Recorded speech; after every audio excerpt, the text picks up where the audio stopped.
a mí me causa siempre sorpresa estas cosas que ocurren en Medio Oriente, por ejemplo. Claro. Me hace recordar algo que ocurrió hace muchos años acá en estas tierras. Cuando España, los españoles llegan acá, ellos encuentran un culto que era el culto al dios Sol, etcétera, que era para el populacho, pero en realidad encuentran que había un culto mayor al dios del sol, que era el llamado el culto a Contixi Viracocha Pachachayachic, al Dios creador supremo de todas las cosas.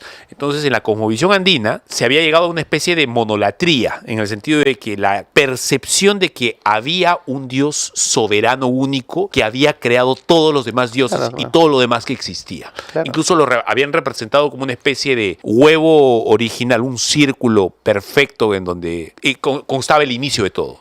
Eso se llama, los cristianos lo llamamos gracia común. El Señor le ha dado gracia al mundo para poder percibir estas cosas, pero estas manifestaciones sorprendentes en el Islam, no niego que puedan haber existido en el tiempo del incanato, quizá el Señor puede haber despertado a alguien por ahí, en el tiempo de los aztecas, etcétera. ¿Esto por qué está ocurriendo ahora? ¿Tú crees que estamos cerca a un desenlace final? ¿Es parte más de una historia larga que todavía tenemos que seguir contando? ¿Cómo lo entiendes tú?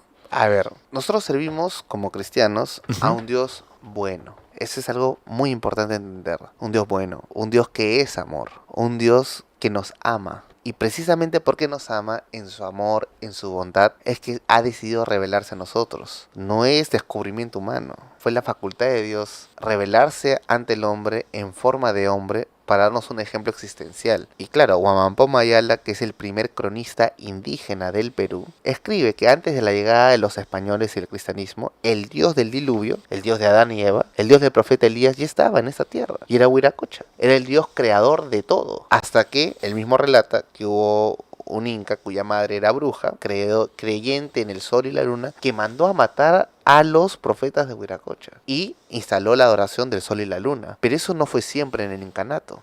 Y esto lo relata y lo escribe el primer cronista indígena del Perú. O sea, el primer indio que escribe la historia del Perú y no un español. Y él menciona esto con claridad para decir, el Dios de la Biblia ya estaba antes que llegaran los españoles y los cristianos. ¿Me quieres decir que hay posibilidades que hayan llegado misioneros acá hace mucho tiempo antes de los españoles? No, o más bien que la revelación de Dios desde Adán y Eva ya existía previo a los españoles. O sea, es más posible la teoría de la Pangea, ¿no? El continente único que se partió. Claro, pero cuando se partió ya estaba el conocimiento del Dios revelado a Adán Pablo y Eva. Pablo menciona algo similar en alguna de sus cartas, en el sentido de que hay gente que va a ser juzgada por la luz que recibió. Claro, por obvio. la poca luz o mucha luz que recibió. Porque si no, no sería un Dios bueno. ¿Cómo podría ser un Dios bueno que no le da la oportunidad a la gente de conocerlo?